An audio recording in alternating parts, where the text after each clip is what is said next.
कांबळे साहेब आणि या ठिकाणी उपस्थित असलेले सर्व रायगाव गावातील पंचक्रोशीतील सर्व बंधू आणि माझ्या मैत्रिणींनो, मी प्रत्येक भाषणात मैत्रीण हा शब्द वापरते. कारण काय आहे, बंधू हे बंधूच आहेत, पण मैत्रीण ही जवळची आहे, बहिणीपेक्षा आणि भावापेक्षा.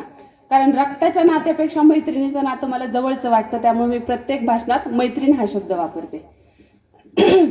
जिल्हा परिषद आणि पंचायत समिती आज 2026ला निवडणुका होऊ घातलेल्या आहेत. त्या निवडणुकीमध्ये मी सौ राणी संतोष वारे पांडे जिल्हा परिषद गटातली उमेदवार आहे आणि दुसरी उमेदवार पंचायत समितीची दीपालीताई आहेत.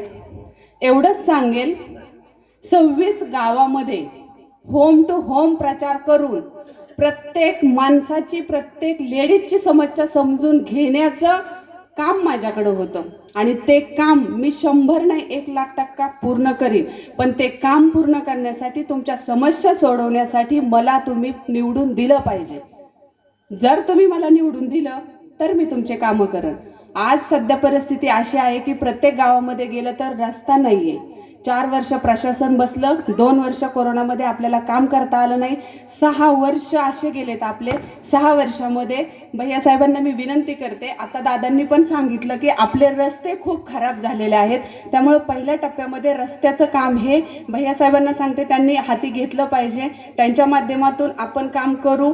आणि सगळ्यात महत्त्वाचं, जाता जाता फक्त एकच सांगन की सगळ्यांची साथ आहे, वातावरण आहे, सगळं आहे, पण एकच गोष्ट जाता जाता सांगते की ज्या वेळेस सर्वसामान्य कार्यकर्ता आणि वरिष्ठ मंडळी हे ज्या वेळेस आमने सामने येतात, त्यावेळेस सर्वसामान्य कार्यकर्त्यांनी त्याची ताकद ही दाखवून द्यायची असते. मी ही तुमच्यातली एक आहे असं समजून मी निवडून आले तर या ठिकाणी बसलेला प्रत्येक माणूस निवडून आला हे मी समजन. त्यामुळे तुमची साथ मला पाहिजे. मला फक्त 3 वर्ष संधी मिळाली जिल्हा परिषदमध्ये काम करण्याची. माझ्या गटामध्ये 30-32 गावं होते, वाड्या वस्त्या धरून. त्या गावामध्ये, प्रत्येक गावामध्ये मी फुल ना फुलाची पाकळी माझ्या कामाच्या संदर्भातून देण्याचा मी प्रयत्न केला, तिथपर्यंत पोहोचले. दुसऱ्यांदा पण एकदा मला संधी द्या, त्या संधीचं मी नक्कीच सोनं करील. आणि जाता जाता फक्त एकच सांगल की हत्ती कितीही मोठा असला तरी सुद्धा तो मुंगीला चिरडू शकत नाही. मुंगी जर हत्तीच्या कानात शिरली तर काय करू शकते, तुम्ही सगळे सुज्ञ आहात. त्यामुळं येत्या 7 तारखेला आपले जेवढे उमेदवार तुतारी चिन्हावर उभे राहिलेले आले तेवढ्या सगळ्या उमेदवारांना प्रचंड बहुमताने विजयी करा. आणि मुंगी हे आपण सगळे आहेत आणि हत्ती ही मतपेटी आहे असं समजून तुम्ही मतदान करा.